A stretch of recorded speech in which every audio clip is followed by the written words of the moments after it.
안녕하세요. 다리 쥐 잡는 의사 닥터 야옹입니다. 다리에 쥐가 나면 제가 싹 다 잡아드리겠습니다. 오늘은 유명한 질환 족저근막염을 10초 안에 해결하는 법을 말씀드리겠습니다. 발바닥에 아프다, 발바닥에 열이 난다, 발바닥이 저려요, 발바닥에 시려요, 모든 발바닥 증상을 얘기하면 족저근막염일걸요 하면서 치료 열심히 합니다. 대부분 경험이 많으실 거예요. 그런데 여러 가지 치료들을 많이 했는데도 호전이 안 돼요. 계속 증상이 똑같아요. 이런 분들 계시죠? 이 영상 보시고 제가 말씀드리는 거를 한번 해보십시오. 10초 만에 한번 치료 해봅시다. 준비물 먼저 말씀드리겠습니다. 요 붕대 하나 있으시면 됩니다. 약국에서 많이 파는 거고요. 매우 저렴합니다.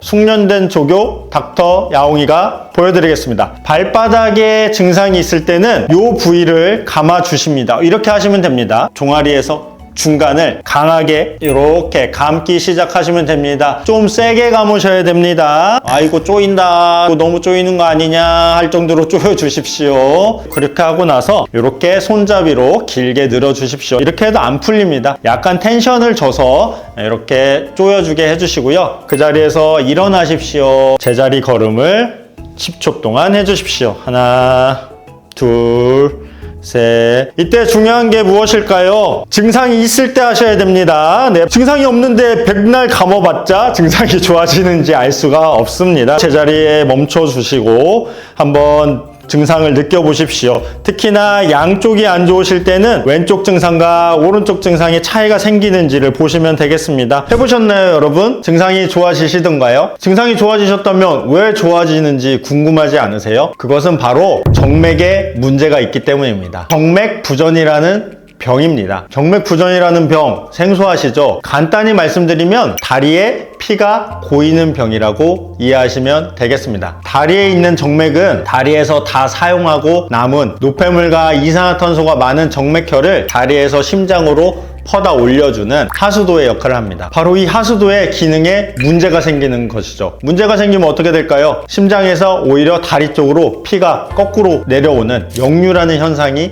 발생합니다. 이 역류라는 것이 발생을 하면 하수도 기능이 떨어지고 그러면 정맥순환에 문제가 생기고 그로 인해서 다리에 피가 고이는 것이죠. 고인 환경에서 신경이 같이 살아야 되는데 그렇게 되면은 신경이 좋아질 수가 없겠죠. 그것을 바로 신경에 병이 생긴다, 신경병증이라고 하고요. 그로 인해서 여러 가지 신경 증상들이 나올 수 있는데 발에서 나온다면 모두 족저근막염 아니야? 라고 생각을 하는 것입니다. 그러면 왜 제가 말씀드린 치료법으로 증상이 좋아졌을까요? 위에서 아래로 떨어지는 이 역류를 이 붕대가 쪼여주는 겁니다. 그러면 일시적으로 역류가 차단이 되고 원인이 되는 역류가 차단이 되니까 증상이 좋아짐을 느끼게 되는 것이죠. 물론 이 치료법이 근본적인 치료법은 아닙니다. 다만 이 치료법에 반응을 보인다, 호전세가 있다 한다면 내가 정맥에 문제가 있구나, 정맥에 대한 진단을 받고 치료를 하면 좋아질 수 있겠구나, 이렇게 생각하시면 되겠습니다. 혹시라도 나는 반응이 없던데 이렇게 하셔도 너무 실망하지 마십시오. 또아리를 틀고 있는 정맥 질환을 잘 해결하면 증상이 좋아지는 경우는 많이 있습니다. 혹시 많은 치료들을 받아봤는데 증상이 좋아지지 않는다, 그렇다면 그래도 정맥 한 번은 확인해보자, 내가 마지막으로, 이런 생각을 가지고 꼭 진단을 받아보시기 바랍니다. 지금까지 닥터 야옹이었습니다.